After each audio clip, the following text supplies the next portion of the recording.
wa rahmatullahi wa barakatuh. Meu querido irmão, minha querida irmã, sejam todos bem-vindos a mais um episódio do nosso programa Ramadan 360. É um espaço onde nós criamos para que possamos juntos aprender neste mês de Ramadan e crescermos espiritualmente. Então, hoje, como de costume, antes de mais, eu vou felicitar a todos nós por presenciarmos este abençoado mês, que é o mês da misericórdia, o mês do perdão. Se não chegarmos aqui até esta data, até este mês, é porque Allah nos escolheu para presenciarmos. Hoje existem várias outras pessoas que gostariam de aqui estar, porém Allah já levou a eles. Então, nós temos que agradecer e aproveitar ao máximo este mês de Ramadan. Então, nesse nosso novo episódio, como podem ver, temos aqui já um cenário diferente, eu já mudei de lugar, né? Deixei lá o espaço para o Stasi, temos um convidado outro, no caso, né? Então, temos aqui mais uma temática que vamos abordar hoje, que tem a ver com as crianças. Então, este é um programa, é um episódio que está mais direcionado para os pais encarregados de educação. Quando é que a criança deve começar a jejuar? Então, é disso que nós vamos tratar aqui hoje. E, como sempre, temos aqui o nosso Stasi que vai nos ajudar a trabalhar este tema. Mas antes, vamos dar um início diferente neste nosso programa. Como podem ver, temos um convidado diferente. É o nosso Hafiz, que vai aqui nos abrilhantar aqui com uma bela recitação dos versículos do Sagrado Corão, sendo este mês de Ramadan, que é o mês do Corão. Então, nós, sem mais delongas, vou passar a palavra para ele, que primeiramente vai se apresentar e depois vai dar prosseguimento para a recitação de alguns versículos. Mustafa, assalamu alaikum wa rahmatullahi wa barakatuh. Wa alaikum salam wa rahmatullahi wa barakatuh.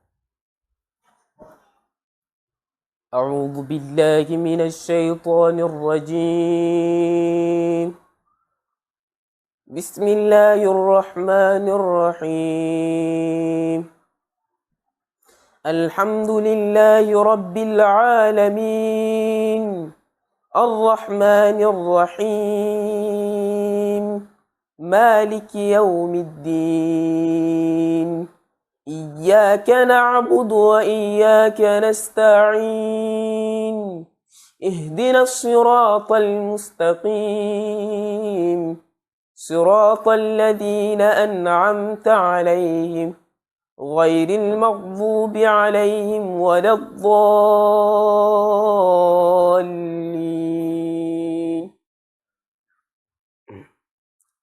بسم الله الرحمن الرحيم. ألف لام ميم.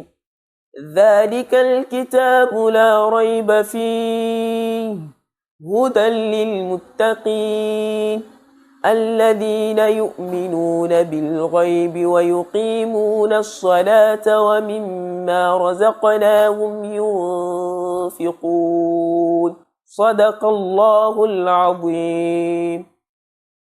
Inshallah. Bela voz aqui. Subhanallah. Então, como acredito eu que todos nós podemos aqui escutar essas palavras da Surah Al-Baqarah, alhamdulillah. Sem mais delongas, vamos agora passar aqui para o nosso conteúdo, nosso tema. Vamos agora para o nosso Ustaz, que vai nos ajudar aqui a responder algumas questões. Ustaz, assalamu alaikum wa rahmatullahi wa barakatuh. Wa alaikum salam wa rahmatullahi wa barakatuh. Alhamdulillah, estou bem. Graças a Allah. Não sei como vocês estão e o Ramadã como está a decorrer. Alhamdulillah, nós desse lado estamos bem, Allah nos agradeceu também para mais um dia, mais um episódio. Então, bom, vamos fazer acontecer. Então, chefe, como ouviu aqui na introdução, nós temos aqui essa temática sobre as crianças, levando em consideração esse mês de Ramadã. A partir de que momento, a partir de que idade a criança pode começar a jejuar? Porque acho que é uma dúvida de todo pai em casa.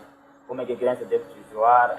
Em que momento a criança pode, ou ainda, a partir de que idade a criança deve começar a jejuar? E antes daquela idade, se jejua, ela ganha recompensa, não ganha? Como é que funciona? Então, gostávamos que o Ustaz, em 10 minutos no máximo, nos explicasse sobre essa temática. No máximo, não estou a dizer para chegar, Ustaz. O Ustaz gosta muito de falar. Então, no máximo mesmo, no máximo tem que ser 10 minutos só o Ustaz a falar desse assunto. a explicar não só a nós, mas o pai lá em casa, a mãe lá em casa, o encarregado de educação está lá do outro lado da tela, a entender melhor como é que o filho dele, ou o educando dele, deve começar a jejuar. Em que momento, em que idade deve começar a jejuar? E se começa antes daquela idade, como é que funciona a parte das recompensas desse jejum? Alhamdulillah. A questão foi muito clara, então também a resposta será mesmo muito clara. Deixa só aqui realçar que quando se fala das crianças, está-se a falar de uma futura geração, está-se a falar do miolo da nação, onde quando perder-se a educação no miolo da nação, por um dado tempo, vamos ficar sem crentes automaticamente. Nisto, o profeta Muhammad sallallahu alaihi wasallam, ele tomou muito cuidado nesta particularidade, nesta parte, tendo no princípio já aqui mencionado os encarregados. O profeta sallallahu alaihi wasallam disse: "Kullukum ra'i wa kullukum mas'ulu an ra'ayati." Todos vós sois responsáveis e serão perguntados a respeito da vossa responsabilidade. E a responsabilidade da família toda está nas mãos do dono da casa, e a seguir que é o marido, e a seguir a esposa. Então, neste contexto, o profeta Muhammad sallallahu alaihi wasallam, baseando num hadith comum que fala do salati, na base deste hadith, os álamos, eles levam este hadith, usam também no jejum. O profeta Muhammad sallallahu alaihi wasallam, ele diz: "Muru awladukum bis-salat wa hum ala abna'u as-sab'." Mandam os vossos filhos fazer a salat enquanto eles serem de 7 anos. وَضْرِبُوهُمْ عَلَى أَبْنَاءِ الْعَشَرَةِ. E começam a bater eles quando completar 10 anos, quer dizer, quando negligenciar. O salat até os seus 10 anos tem que já começar a bater a ele, para começar a levar as coisas mais sérias. Então, neste percurso dos 7 anos até os 10 anos, a criança tem a liberdade de fazer quando quiser, mas o pai tem a responsabilidade de mandar sempre que puder. Tem que mandar, segundo o Nabi sallallahu alaihi wasallam. Os álamos, eles levam este hadith e usam também no jejum. Então, a criança tem que ser submetido na prática do jejum aos seus 7 anos. Tem que começar a praticar o jejum. Mas, se não conseguir, tem que quebrar durante o dia. Porque aquela prática, as ações, ainda na mesma pergunta, as ações para Allah receber, tem que reunir algumas condições principais. 3 condições principais que abrangem todo o Islã. Primeiro é o crescimento. Allah não leva a ação de uma criança. Se ele desse recompensa, também tinha que dar castigo. Allah trabalha assim. Então, se a criança não é castigado quando comete o pecado, da mesmíssima forma, não é compensado quando pratica boa ação. Então, aquela é uma ação que põe a criança a treinar, para quando chegar a dado momento não precisar começar de zero ou querer acostumar coisa que já tinha que acostumar. Então, o crescimento é uma coisa fundamental. O Islã é a segunda coisa fundamental. E a terceira coisa podíamos dizer, o pensamento. Quer dizer, uma mente sã. Quer dizer, não é quer dizer, as ações não são obrigadas para um maluco, a pessoa que tem problemas mentais. Então, se a pessoa tem que estar livre de problemas mentais, tem que atingir a puberdade, que é o crescimento, e tem que ser muçulmano. Essas são as coisas fundamentais para lá começar a levar a sua ação. Enquanto você não tem uma dessas coisas, Allah não leva nada em ti.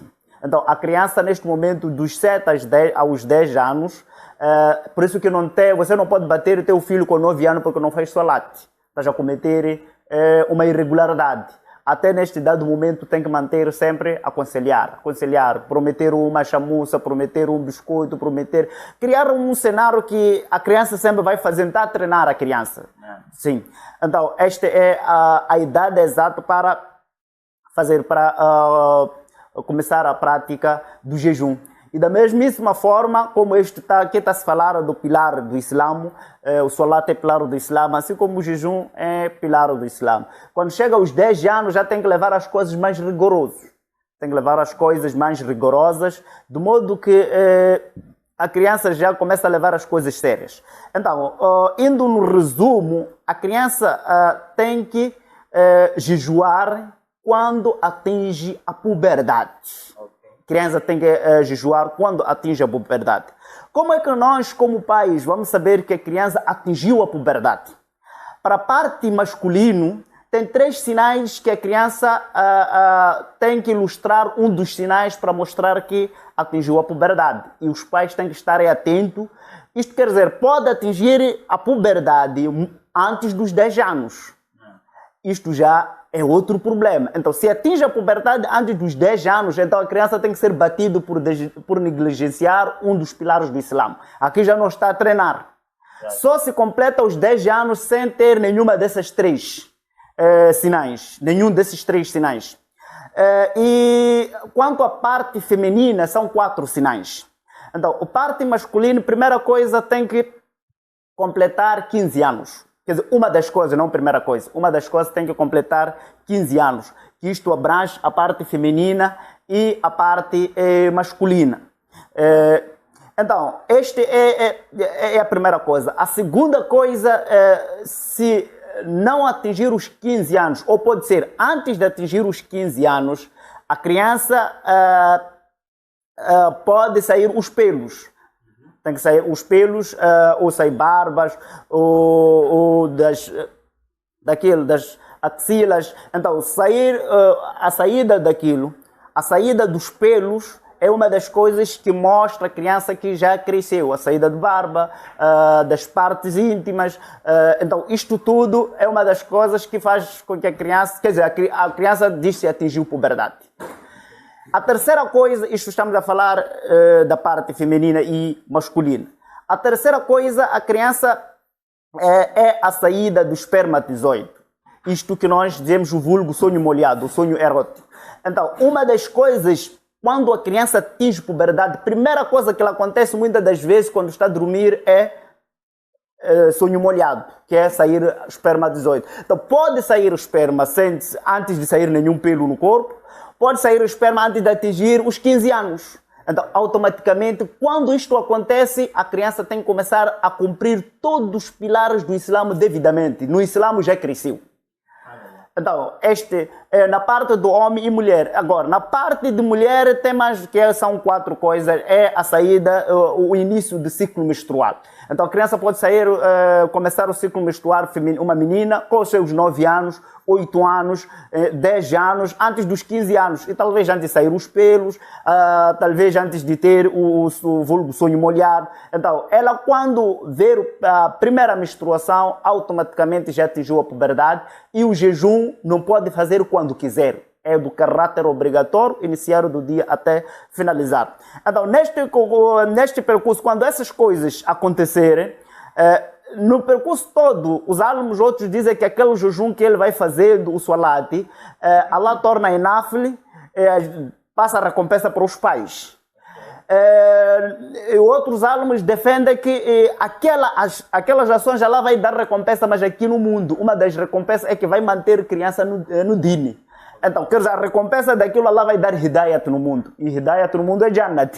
Então, tudo começa. Então, é muito bom logo começar no início, obedecendo este hadith. Agora, quando a criança está nesse estágio, vamos pôr ele está nos seus 10 anos, e começou o dia normalmente, e no meio do dia, ele ter um dos sinais, descobrir no corpo que eu já saí pelo, já saí barba. Então, automaticamente, ele vai ganhar 2 recompensas do jejum. Do início do dia até no meio-dia, Allah vai lhe recompensar como um jejum nafile. A partir daquele momento que ele percebeu, até no fim, vai lhe recompensar como um jejum de Ramadã. Então, no mesmo dia. Então, tem esta particularidade. E, de uma forma resumida, são essas. Quanto ao lado do rapaz, a saída dos espermatozoides, os pelos e atingir 15 anos. Quanto à menina, são essas 3 e depois acrescentar o quarto, que é o ciclo menstrual. Alhamdulillah. Já que o Khair Estás deu aqui para perceber que, bom, a criança, temos uma idade inicial, estamos a falar de 7 anos até 10 anos. Sim. Ou ainda, voltando, a obrigatoriedade do jejum, assim como do solat, começa quando atinge a puberdade. Só que enquanto não atinge a puberdade, a partir dos 7 anos até os 10 anos, no caso, já os pais devem começar a aconselhar os filhos a praticar o solat. O solat, o jejum. Não é? Sim. E dos 7 até antes dos 10, não pode bater. Só tem que ser verbalmente. Sim. Dos 10 para frente tem que dar porrada. Sim. Ok. Então, ficou aqui claro. E como vimos aqui, a criança a obrigatoriedade em si começa quando atinge a puberdade. Então, antes disso, geralmente, tem pessoas que dizem que puberdade é idade. Ou ainda, já agora, não sei se percebi bem, chefe. Se até os 15 anos a criança não tiver atingido a puberdade, é obrigatório começar a jejuar e o solat a partir dos 15, é isso, né? Sim, as 3 coisas que faz o rapaz atingir a puberdade é completar 15 anos. Okay. Basta no dia que ele faz 15 anos já atingiu a puberdade. Se ainda não tem pelos, se ainda não saiu o esperma, se ainda não viu o período, basta ter 15 anos, já tem. Exatamente. Então, ou atinge a puberdade primeiro, ou atinge os 15 anos primeiro. Sim, ou saem os pelos primeiros. Os pelos tem a ver com puberdade, não é isso? Não, não tem a ver. Atingir puberdade muito mais ejacular, okay, e ciclo menstrual, muitas das vezes. Então, pelos cientificamente é dito que são sinais da puberdade, mas o Islã diz que é a puberdade. Sim. É que lá digamos, nos conceitos científicos, diz que puberdade começa quando começa a haver transformações do corpo. Começar a ter pelos, por exemplo. Que são sinais. Sair mamas, não sei o quê, né? Já diz que é puberdade. Sim. Né? Mas enfim, alhamdulillah. Então, só para não levarmos mesmo muito tempo, já estamos acima da hora, já são 17h55. Daqui a nada já temos que comer essas tâmaras. Eu vou dar uma questão que tem a ver mesmo com o quebrar jejum. Eu vou pedir o Ustaz só uma capacidade de síntese, 1 minuto e meio no máximo, para nos explicar o duá de quebrar o jejum. Né? Como é esse duá, o que significa e como é que funciona esse processo. Né? Naquela hora de fazer, no caso, de quebrar o jejum. Aquele duá do iftar. Qual é o significado? Alhamdulillah, o duá de quebrar iftar realmente não é possível em 1 minuto, mas de uma palavra assim, eu acredito que oportunamente nós vamos vir trazer mais detalhe. Eu só posso trazer a tradução. A explicação tem uma explicação muito profunda no que diz respeito ao sacrifício que todo dia o crente fez. O duá mais autêntico, aconselhado fazer é este: ذهب الظمأ وابتلت العروق وثبت الأجر إن شاء الله. ذهب الظمأ, que a sede foi-se, وابتلت العروق, e as veias amoleceram-se através da primeira água, sendo sunnat abrir com água e tamar. Então as veias amoleceram-se. وثبت الأجر, e restou a recompensa, inshallah. Que este inshallah, às vezes é muito importante dar aqui um pequeno. Inshallah é uma forma de manter a recompensa, não querendo dizer que se Allah quiser vai nos pagar. Não entra nesse sentido. Os álamos é um inshallah de manter, de certeza. Você quando tem a certeza, mas isto é particular neste duá. Então você, quando o profeta sallallahu alaihi wasallam proibiu para que se fazer o duá, não pode dizer inshallah, o assunto que nós mexemos ontem. Não pode dizer se Allah quiser que me dá. Mas aqui está a dizer inshallah, que se Allah quiser, este chama-se inshallah de certeza. Neste duá. É como você quando lê o duá de entrar no cemitério. Você no fim diz inshallah bikum lahikun. Ou seja, se Allah quiser, nós já vemos de vir ao vosso encontro morrer. Quer dizer, se Allah quiser, se não quiser, você não vai morrer. Quer dizer, aquele é um inshallah de certeza que não tem como, vamos morrer e um dia nós vamos estar convosco aí, vocês mortos. Então, este inshallah aqui referido aqui é de tanta certeza do que o seu jejum será recompensado. Não no sentido que Allah vai te pagar se quiser ou não. Em poucas palavras. Já deu aqui para perceber, só mesmo vamos correr com o tempo. Em jeito de últimas considerações, mais um minuto. A pergunta que eu vou fazer, na verdade, eu já imagino que tenha muito acerca dessa questão, porque gera muita controvérsia, mas se mesmo por conta do tempo, então vamos pedir a dar um cheirinho aqui na resposta, um minuto também, para já em jeito de últimas considerações mesmo. E é para fechar já com chave de ouro. Depois vamos falar aqui com o Mustafa. Tem um tema, Ustaz, que gera muita curiosidade, na verdade. É um assunto. Aqueles versículos no Corão que começam com letras isoladas, os huruf muqatta'at, né? Como começou aqui o nosso Hafiz, Alif Lam Mim, por exemplo, né? Então, existem divergências entre os estudiosos sobre essas letras, possuíram ou não um significado específico, né? Então, ou seja, ainda é um mistério. Há aqueles que defendem que tem significado, outros dizem que não tem significado, mas levando em consideração que o Corão em si, Allah trouxe para nós como guia, Allah poderia colocar letras que não têm significado no Corão. Bom, há essas dúvidas. Gostava de saber, só em um minuto, um cheirinho, depois, no próximo episódio, poderemos já vir debruçar mais sobre essa questão. Essa divergência dessas letras, na verdade, possuem ou não um significado? Alhamdulillah, como já disse, só mesmo podemos dar o tópico. Este tema é um tema muito grande, tratando eu mesmo do Corão, e eu acho que é muito mesmo interessante esta pergunta, nos fazer mais conhecer o nosso livro.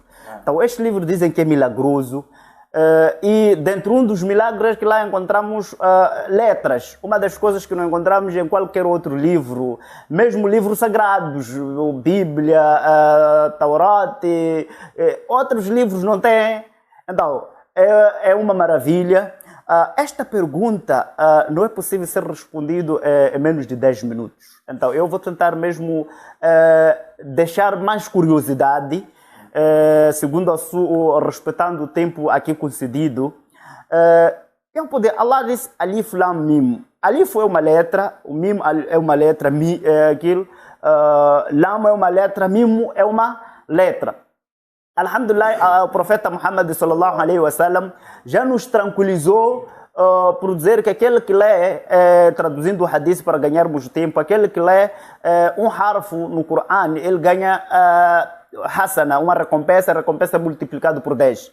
E o profeta usou mesmo exatamente essas letras para não nos deixar, a gente não ficar assim, será que se eu ler será que ganho recompensa? Então, ele diz Alif Lam Mim, cada letra são 10 recompensas. Isso já dá-nos tranquilizar que é um versículo normal como outros versículos. Agora, a pergunta que eu podia até trazer aqui para trazer mais curiosidade. Por que exatamente Allah, falando da abertura do nosso Hafiz, por que Allah escolheu exatamente essas 3 letras? Este é um livro muito cuidadoso, que tem todos os cuidados mais alguma coisa. Então, por que Allah escolheu exatamente essas 3 letras? Ainda não estou a responder a sua questão. Por que Allah não escolheu o Ró? Por que Allah não escolheu? Logo foi levar exatamente essas letras. Ora vejamos, respondendo à sua pergunta, deixando com a curiosidade, os álbuns eles defendem, a maior parte deles, não a maior parte, a parte dos sahabas, dos 4 califas, eles estão aqui, Allah não tem significado e Allah é que sabe o significado. Mas há sahabas e muitos álbuns mufassir que defendem, que eu estou com eles, que essas letras têm significado. Mas eu, antes de chegar aí, que hoje não será possível responder se tem significado ou não, senão vamos mexer outros assuntos e tudo que a gente falar tem que trazer prova. Então, se nós falar não trazer prova, automaticamente nós não teríamos feito nada. Mas vamos fechar por esta pergunta, porque ela escolheu essas três letras. O Corão é uma coisa muito maravilhosa. A sua composição, a formação dos versículos. É por isso que Allah disse se os homens e os djinns juntarem só para fazer um versículo, não vão conseguir. É um desafio, não vão conseguir. Os árabes, quando ouviam, eles sabiam que esse djinn não pode fazer, o ser humano não pode fazer. Então, Allah ele está nos desafiar. Dentro de um dos desafios é este, trazer essas letras. Mas o grande desafio, como é que inicia com essas 3 letras? Está a abrir o Corão com Alif Lam Mim. Por que não abriu com outras? Então, uma resposta muito simples quanto à composição do Corão.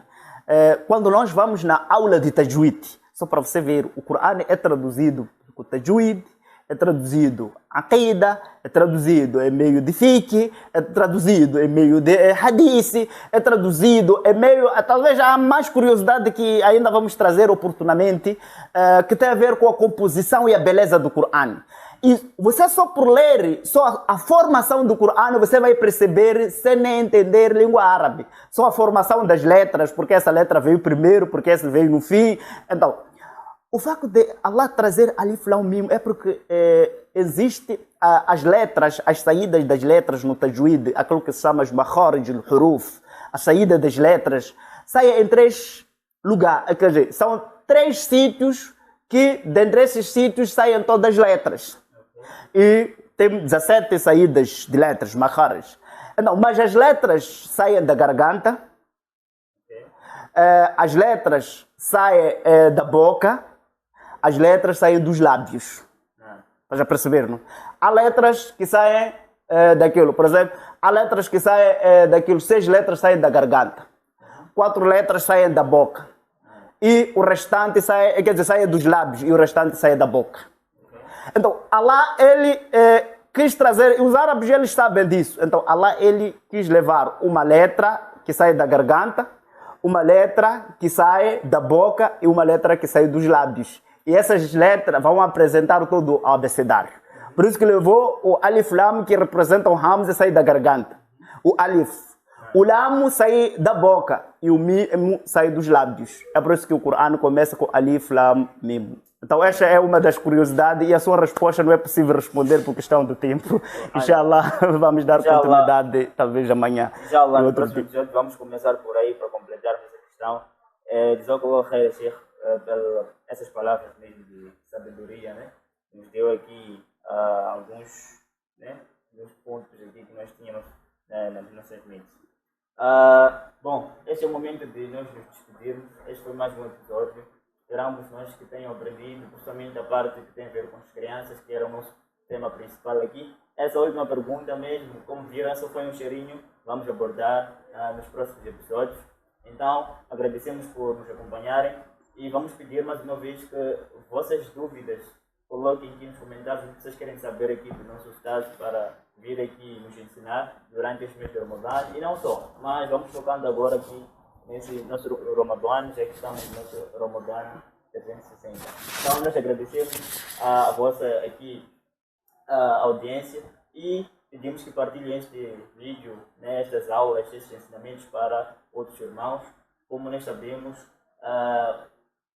um pequeno ensinamento para alguém aprender algo através de nós já é uma grande recompensa da parte de Allah, porque já fica como um sábado diário, como o nosso Ustaz nos ensinou ontem. Então, nós vamos ficando por aqui. O nosso Hafiz vai fechar aqui o nosso programa, já que ele abriu com a recitação do Corão, vai fechar aqui novamente com uma bela recitação do Corão. Então, Jazakallah khaira e nós nos vemos nos próximos episódios. Fiquemos agora aqui com a nossa recitação do nosso Hafiz Mustafa Ali Mustafa. Mustafa, bismillah.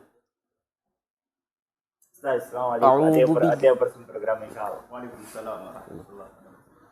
أعوذ بالله من الشيطان الرجيم بسم الله الرحمن الرحيم قل يا أيها الناس إني رسول الله إليكم جميعا الذي له ملك السماوات والأرض لا إله إلا هو يحيي ويميت فآمنوا بالله ورسوله النبي الأمي الذي يؤمن بالله وكلماته واتبعوه لعلكم تهتدون ومن قوم موسى أمة يهدون بالحق وبه يعدلون وقطعناهم 12 أسباطا أمما وأوحينا إلى موسى إذ استسقاه قومه أن اضرب بعصاك الحجر فانبجثت منه 12 عينا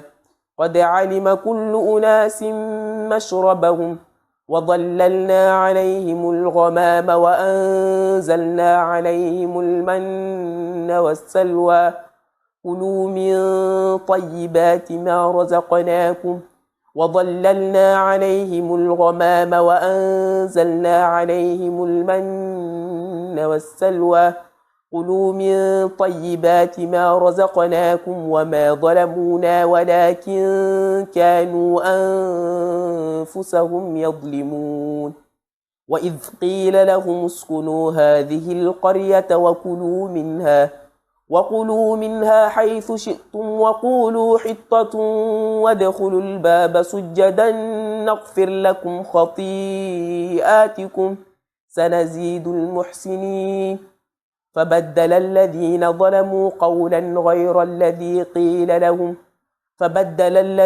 ظلموا منهم قولا غير الذي قيل لهم فأرسلنا عليهم رجزا من السماء بما كانوا يكسبون واسألهم عن القرية التي كانت حاضرة البحر إذ يعدون في السبت إذ تأتيهم يوم سبتهم شرعا ويوم لا يسبتون لا تأتيهم كذلك نبلوهم بما كانوا يكسبون صدق الله العظيم.